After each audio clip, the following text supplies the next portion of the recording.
मोहिनी, ये देखो क्या है। राजीव खुशी से झूमते हुए आया और पत्नी मोहिनी के हाथों में एक कागज थमाते हुए बोला। मोहिनी, जो घर से ही ऑफिस का काम करती थी, लैपटॉप से अपनी उंगलियों को हटाते हुए उसने कागज हाथ में लिया और खुशी से बोली, राजीव, तुम्हारा विदेश जाने का सपना पूरा हो गया। तुम्हारी नौकरी विदेश में लग गई। इससे बड़ी खुशी की बात क्या हो सकती है राजीव? कब जाना है हमें?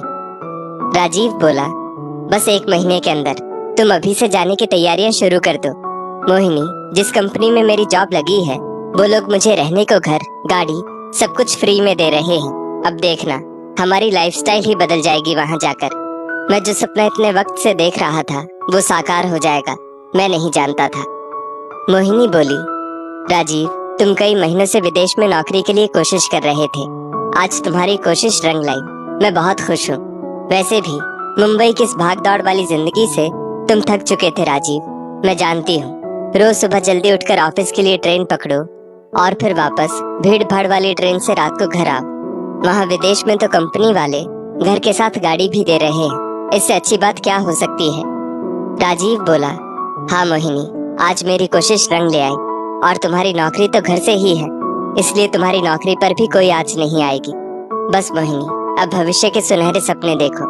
हमारा बड़ा घर, बड़ी गाड़ी, अब किसी चीज की कमी नहीं होगी हमें। स्टैंडर्ड बढ़ जाएगा हमारा, वो अलग। मोहिनी बोली, राजीव, हम एक बात तो भूल ही गए। क्या तुम्हारी माँ को भी हमें विदेश ले जाना होगा? वे क्या करेंगे इस उम्र में विदेश जाकर? मैं तो कह देती हूँ राजीव, अब कम से कम मुझे वहाँ इनके साथ नहीं रहना। वहाँ हम अकेले अपनी जिंदगी बसर करेंगे। यहाँ भी हम इनकी वजह से कम पार्टीज कर पाते हैं। अब वहाँ भी ये होंगी तो हमारी आजादी में खलल पड़ जाएगा। राजीव बोला, मोहिनी, माँ मेरे साथ रह रही है तो मुझे उनको जाने से पहले पूछना तो पड़ेगा ही। फिर आगे उनकी मर्जी। अगर वो आने के लिए हाँ कह देती है तो हो सकता है कि हमें उन्हें भी ले जाना पड़े। मोहिनी बोली, तुम्हारा भाई आनंद भी तो यही है, तुम उसे क्यों नहीं कह देते कि वो आकर तुम्हारी माँ को अपने साथ ले जाए? अब हम क्या तुम्हारी माँ को भी विदेश ले जाएंगे? कौशल्या जी कुछ काम से राजीव के कमरे में ही जा रही थी कि उनके कानों में मोहिनी और राजीव की बातों के कुछ अंश पड़ गए। राजीव बोला, मोहिनी, वैसे भी विदेश में काम वाली बाइयां नहीं मिलती। अगर मेरी माँ साथ आ जाएंगी तो तुम्हें ही तो इसका फायदा मिलेगा। तुम्हें वैसे भी घर से ऑफिस का काम करना होता है, तो तुम घर का काम अकेले कैसे मैनेज कर पाओगी? अगर माँ वहाँ साथ होंगी तो डस्टिंग, बर्तन धोना और 2 समय का खाना, इतना तो कर ही देंगी। मोहिनी बोली, हाँ पतिदेव, ये आइडिया तो अच्छा है। वैसे भी तुम्हारी माँ सिर्फ मुफ्त की रोटियां तोड़ती है, मगर इन्हें साथ ले जाकर ये फायदा उठाया जा सकता है। और वहाँ सभी अपने अपने काम में इतने व्यस्त होते हैं कि बाहर जाकर तुम्हारी माँ किसी से हमारी क्या ही शिकायत कर पाएंगी। हमें वैसे उनकी वहाँ काम करने के लिए जरूरत तो पड़ेगी ही। कौशल्या जी सब सुन चुकी थी, फिर भी वे यही जताते हुए कमरे में पहुंची जैसे उन्होंने कुछ सुना ही ना हो। राजीव बोला, माँ, मेरी नौकरी विदेश में लग गई है। 1 महीने के अंदर हमें वहाँ जाना होगा। क्या आप भी हमारे साथ विदेश चलेंगी? माँ प्लीज ना मत कहिएगा, आपके बेटे को आज इतनी बड़ी तरक्की हासिल हुई है। पीछे से मोहिनी भी बोली, हाँ माँ, ना मत कहिएगा। आप साथ चलेंगी तो हमें अच्छा महसूस होगा और इसी बहाने आप भी तो विदेश देख लेंगी।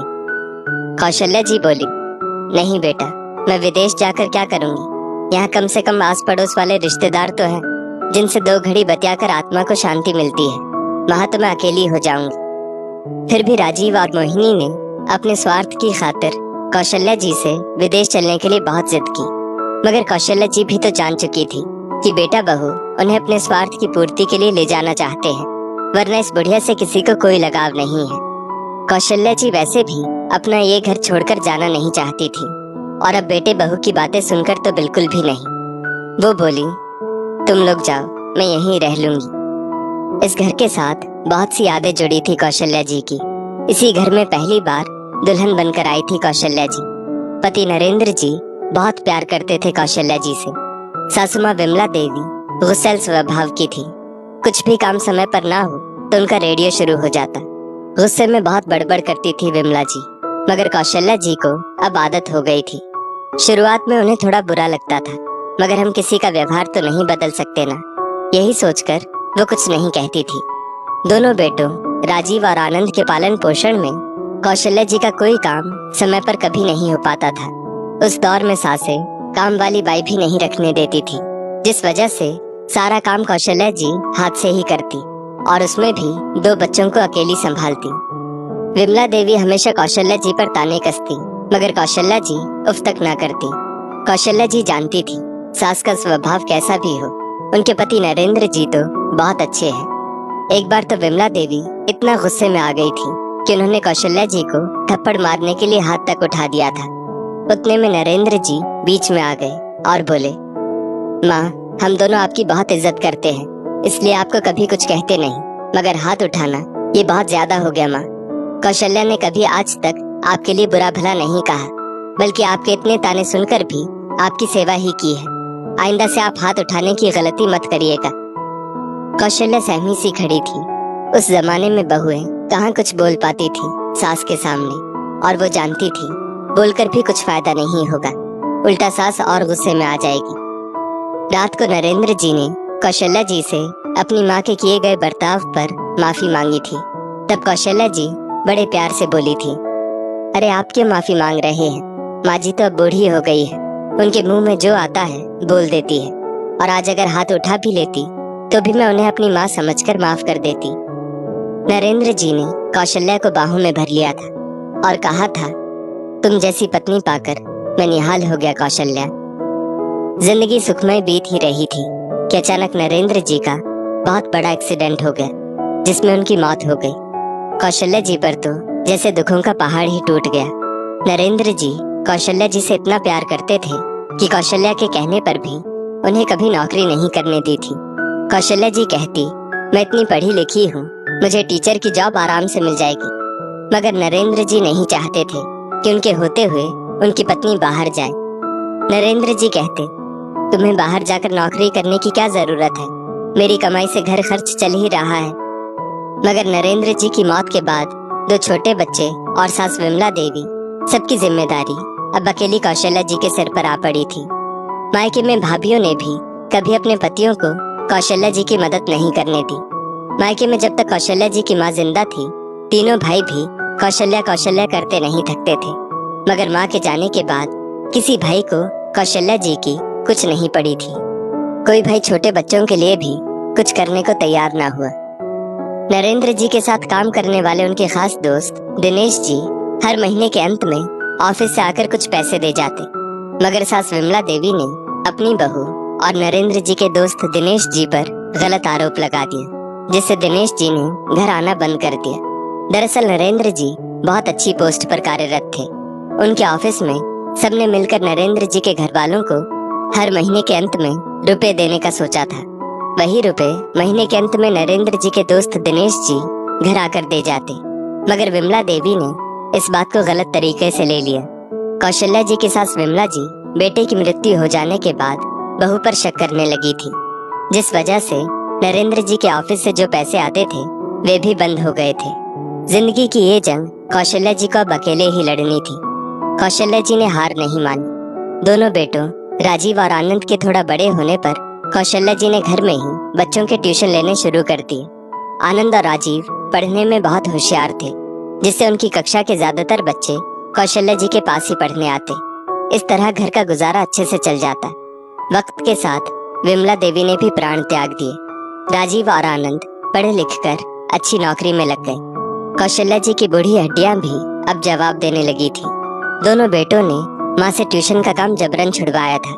दोनों कहते थे, माँ, हमारे होते हुए तुम्हें ट्यूशन लेने की क्या जरूरत, हम दोनों कमाते हैं, अब बस आप घर पर बैठकर आराम करो। राजीव ने अपने ऑफिस में साथ काम करने वाली मोहिनी को अपने लिए पसंद कर लिया था, और आनंद के लिए कौशल्या जी ने एक लड़की पसंद की और दोनों बेटों की शादी करवा दी। आनंद की पत्नी रोहिणी आते ही अलग हो गई। उसे संयुक्त परिवार में रहना पसंद नहीं था। आनंद की भी उसकी पत्नी के आगे एक ना चली। रोहिणी रोज घर में झगड़े करने लगी थी, इसलिए कौशल्या जी खुद भी दोनों को रोककर घर की शांति भंग नहीं करना चाहती थी। थोड़े दिन आनंद और उसकी पत्नी के वियोग में कौशल्या जी बहुत उदास रही। बड़ा बेटा राजीव और उसकी पत्नी मोहिनी भी सिर्फ नाम के लिए साथ थे। वे दोनों दिन भर नौकरी में लगे रहते और शनिवार रविवार अपने दोस्तों के साथ पार्टी करते या घूमने जाते। दोनों में से कोई भी कौशल्या जी से ज्यादा बात तक नहीं करता था। कौशल्या जी पड़ोसियों से, रिश्तेदारों से फोन पर थोड़ी देर बात कर लेती थी, बस। बाकी घर में उनकी उपस्थिति या अनुपस्थिति से किसी को कोई फर्क नहीं पड़ता था। कौशल्या जी फिर से एक बार अपने आप को बहुत अकेला महसूस करने लगी थी। उम्र के इस पड़ाव में आज नरेंद्र जी साथ होते तो कितना अच्छा होता। कम से कम वक्त तो आसानी से निकल जाता, और एक सहारा जो हमेशा हिम्मत देता था। मगर होनी को कौन टाल सकता है। कौशल्या जी अकेले में खूब रोती और सोचती, ना जाने भगवान और कितने इम्तिहान लेगा। छोटी बहू रोहिणी और बेटा आनंद अलग तो पहले ही हो चुके थे, मगर रोहिणी के पिताजी के गुजर जाने पर अब आनंद और उसकी पत्नी रोहिणी के मायके में ही जा बसे, क्योंकि रोहिणी अपनी माँ की इकलौती संतान थी और वो अपनी माँ को यूं अकेले नहीं छोड़ना चाहती थी। राजीव और मोहिनी के विदेश जाने का दिन भी आ गया।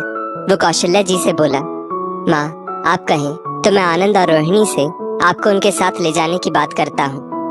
कौशल्या जी बोली, राजीव तुम मेरी फिक्र ना करो, तुम दोनों बेटों की अब अपनी अलग ही जिंदगी है, ये बात मैं जान चुकी हूँ। मैं तुम दोनों से किसी भी तरह की कोई उम्मीद नहीं रखती हूँ। जिंदगी हर कदम पर नए इम्तिहान लेती है। इस जंग को हमें अकेले ही लड़ना होता है, और ये मेरी जंग है, मैं इसे अकेले लड़ लूंगी। राजीव और मोहिनी हमेशा के लिए विदेश चले गए। राजीव के चले जाने के बाद आनंद और रोहिणी भी बस एक दो बार कौशल्या जी से मिलने आए थे। दो बेटे होने के बाद भी कौशल्या जी की बुढ़ापे में सेवा करने वाला कोई नहीं है। कौशल्या जी अकेले में खूब रो लेती है और ईश्वर से प्रार्थना करती, अगर बेटे बड़े होने के बाद अपनी माँ को यूं अकेला छोड़ जाते हैं तो भगवान किसी को बेटा ही ना दे।